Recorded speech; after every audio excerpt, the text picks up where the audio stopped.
Glavna atrakcija je ostrvo Gospa od Škrpjela, jedno od 2 ostrvca od obale Perasta u Boki Kotorskoj.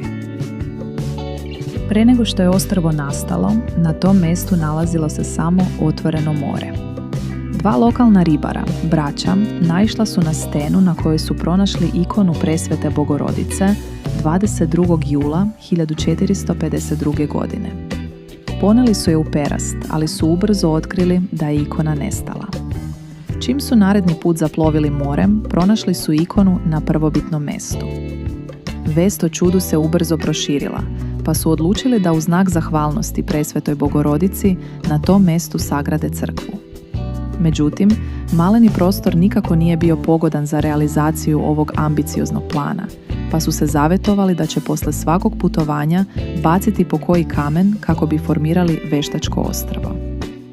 Malo po malo,